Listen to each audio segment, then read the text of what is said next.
Alright, so told you my next update would be with these with the V-bands on them. Well, they're on them, just not that great yet. They're not welded yet. And the reason being is because I'm waiting on parts. I can't use these. These are the leftovers from the down forward headers that wouldn't fit. They are male flanged, both of them. When you go to weld these, you're supposed to clamp on the opposite side with the V-band clamp to make sure this flange stays straight and doesn't warp. Make sure you're not putting too much heat in it. So I'm waiting on parts. I ordered them off of eBay today because, well, Amazon is only shipping essential priority stuff, or they're prioritizing essential goods. So my 2-day delivery prime is now 1 month delivery prime. These V-bands that I had ordered, which are actually quite nice. I don't know if you can look them up by that model number, but they were Amazon special back a while back. So I'd have them ahead of time. I ordered 2.5 inch because that's what they said this collector was. Well, it's actually, the collector is 3 inch. The flange that was on it drops it down to 2.5. I should have measured it. So these actually fit beautifully. Like, these are gonna be easy as pie to weld. I mean, after I say that, I'm probably gonna end up screwing them up and making them look like shit, but these should be super easy and super nice when done. Should be easy to do because they have a little lip inside where the tubing actually fits into this flange, and you can just pretty much, I wouldn't say fusion weld, but you can close damn near fusion weld just around this lip. But anyways, those are both on. It'll be a week for the eBay stuff to show, at least, if not 2 weeks. This side clears beautifully. Fits up nicely. And this is the, pretty sure I showed this before, but this is my Earl's fuel heat covering stuff for the fuel lines. Still got to get my roommate to come help me button up the clamps down there, tighten them up. This side, although it looks nice from up top, hits on the oil filter, which I figured was going to happen. So I'll go inside in just a sec and order my remote oil filter flange. It's a, like I said, it's a little thread-on piece that comes out to about here. Has ORB fittings, has oil line outlet, and I will get that swapped out and run a remote oil filter, which I don't know where exactly I'm gonna put yet. I wanted to put it down low so oil changes would be a breeze. However, this not down pipe, but this crossover pipe is gonna probably end up coming forward and crossing over right here, running right in front of this sway bar. It'd be a tight squeeze to get it to come down through this little hole and then pass. If I ran it inside of here, I don't even know if it would fit 3 inches. But the front drain is right here, so you can't really come down below it, or you block that, be a pain to get to. A lot of heat on this oil, so I want to keep it away from that. So like I said, most likely it'll come, the routing will bring it down, forward, through here, same, down, forward, through here. The only thing that might change that is depending on what side I end up putting the turbo. So if the turbo goes on this driver's side, this one would cross over, come down, and it would probably start coming up somewhere out here. And this pipe back here would just more or less come down a bit and then start turning up. So it wouldn't come down as low to here maybe. But the remote oil filter thing I'm looking at is made by Hamburger. If you don't know the name, which I didn't, look them up. They make some fine billet pieces. It's a billet dual oil filter. So you run a real fine You run a standard oil filter pretty much, but it's normally oversized. And then you run a finer micron filter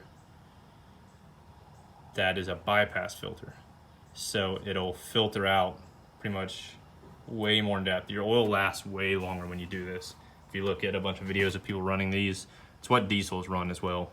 You can run these the oil like twice to 3 times, 4 times the length that you normally would, and the oil comes out looking as new as it was when you put it in. It's crazy. But I'll most likely be installing that. I just don't know where I'm gonna put it. It's gonna be a little bit fun pulling this and swapping out to that flange because, well, I already put oil in the engine. I know it had sat before and I lubed up all the internals when I built it, but I just felt safer to put oil in it, prime the oil pump, get oil thrown around in there, and rotate the motor over some. I don't want to risk it getting any kind of surface buildup again. So, that's done. My plugs back here that go to the transmission. Sorry if you can't see, it's poor lighting, but it's these right here. That little bundle, that is the neutral safety, reverse, and speed sensor. And the grounds come to right here for it. I just bundled them into a little flex. This right here that looks different, that is the starter solenoid wire. And that looks different because these are all nylon braid. That is a fiberglass braid. Withstands a lot more temp. There's a company I ordered it all from. Let me see, I should have a thing of it here. Yep. Wire Care. Now they're out of the 1/4 inch, so the 1/4 inch that I have, I had to order off of eBay, just some off-brand stuff. But this company Wire Care seems to make some pretty cool cable wrapping stuff. So if you're wrapping any hoses or lines, check this stuff out. It's not that pricey. This stuff's called Insultherm, and it's exactly what it says. It's extremely high temp resistant fiberglass, and obviously it offers abrasion resistance too. And this stuff is supposed to have like I guess a silicone resin on it as well. It keeps it from flaring apart, so you can cut it with scissors and it not fray everywhere. But check them out if you need any kind of heat wrap. It's worth looking at. Sorry, hanging tools and shit up while I'm out here because I'm trying to close up shop. So on to the other not as fun stuff that I've done. Sorry for the camera movement and aiming around. I got this buttoned up, filler neck. Got it all welded. You can maybe see in there.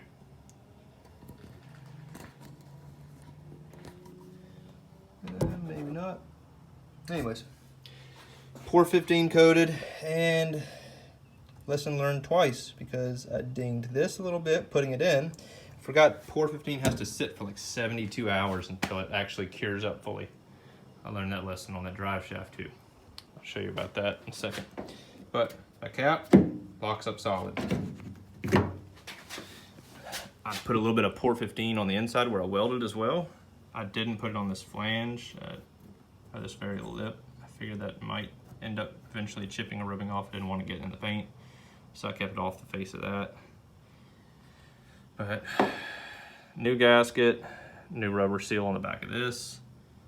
All this is pour 15 stainless hardware.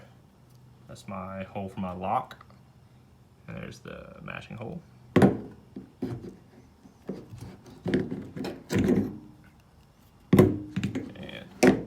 boom. Back on. So this thing's ready for fuel essentially.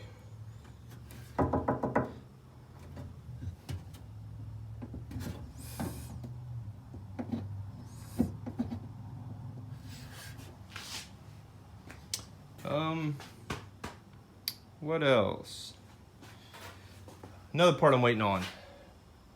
U-joint. And you can see where I scuffed the shit out of it right there. And right there. And right there. because again, I didn't wait for it to harden. And I needed to knock that U-joint out so I could order one because I wasn't sure what size it was. It's a good thing I did because it's what they call a 1310 big cap, where it has 2 different size caps. But anyways, yeah, I thought I was gonna reuse the ones that were on there, but one of the caps happened to fall off whenever I was taking the tape wrap off. And when it did, I saw the needle bearings that are in it. Like, these are good. Those look fine.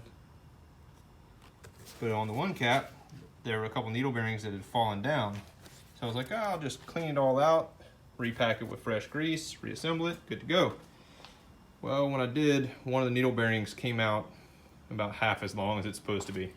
It had broken one of them, so went ahead and ordered another one.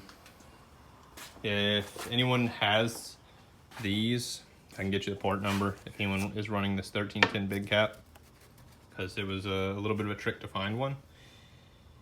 But it's like a discontinued one that I have here. Apparently they don't make the grease one anymore.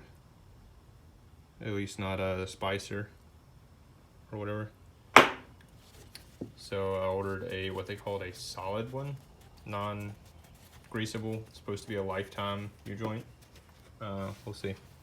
But it was like 30 bucks, 20, 30 bucks, something like that off of eBay as well. It'll be a week away, so whenever that comes in, I'll reassemble my drive shaft, get the drive shaft put in, had the roommate pick me up some trans fluid, that's that Valvoline jug back there on the top. If anyone doesn't know, T5s do not run gear oil. They run Dex Merc ATF. So that's the new jug. That's what I had before. If you don't have one of these little pumps, get one. It makes filling transmissions a breeze. You'll thank me later. Oh, another thing I did. Probably can't see it. This little plug right there, that little black one. That is the CAN bus for the Holly. That is my touchscreen. I ran it through the bulkhead. I had to order an extension for it because the cable on this is like that long. Well, it comes out the front, but after looping it underneath my intake, it comes out to like right here. And well, the sniper screen is hella long. And so I could have cut the end off and then spliced that in if I wanted to the bulkhead. However, there's also a USB tuning option, and you can do a lot more feature changes with a computer on this sniper, as well as other Holly EFIs, than on that little touchscreen. Touchscreen allows you to do a bunch, quick monitoring. You can run the wizard, get a quick setup, do little adjustments, but like on all your triggers, your input outputs changes, it's all done through the software, PC software. So the downside is that is also, like, it has the same plug on it as the touchscreen. They do sell Ys online you can order, so you can run them both, which I might end up doing later because it's gonna most likely be all under the dash. I plan on putting that touchscreen probably on the center console or in it, where I can access it, pull it out if I need to, and then put it out of the way when I'm not using it, because I don't know if I want it in sight. And then the USB I'll probably end up putting in the console as well, just have it coiled up. I haven't checked to see if my glove box is going to be usable, or if I have to essentially remove the pocket on the back, the actual storage pocket. It might not fit with this AC system. It's pretty tight. There's not much room there. So I wouldn't be surprised if it doesn't fit. But yeah, I'm pooped. I've been out here cutting on these headers and fitting and doing electrical, you name it. So I think I'm gonna call it quits. I really don't know what else I can do at the moment, shy of like bleeding brakes and going around checking bolts to tighten. I know I need to go back over my brake stuff and make sure everything's Loctited, because I don't remember if I actually Loctited all my hardware on my brakes. Really should have made a note of that, because the only way I'm gonna tell is trying to unthread it.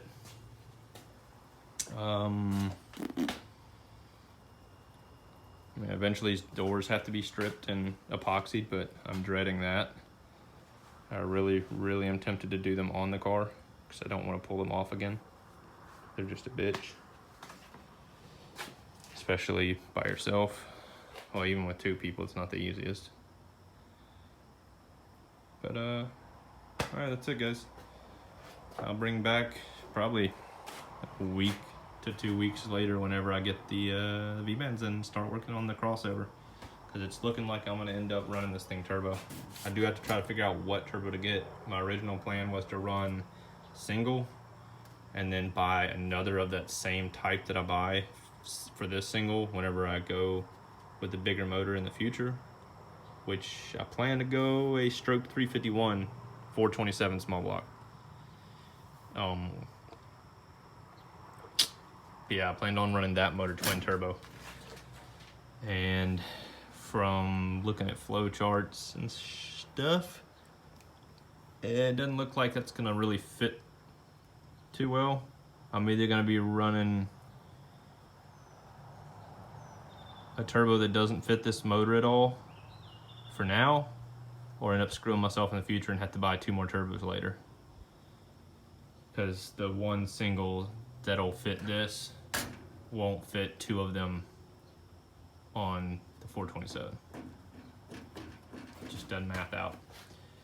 There's not too many turbo companies that you kind of one-on-one sit with to get a best match. At least I don't know of any. I want to go Borg Warner, but they have some awesome software on their website to try to help you, but I suck at using it. I can't figure it out. They just, the parameters they want you to input, I don't know the info for, so. All right, rambled on long enough. Thanks for watching, guys, and hope we'll have a more entertaining video for you next time. Later.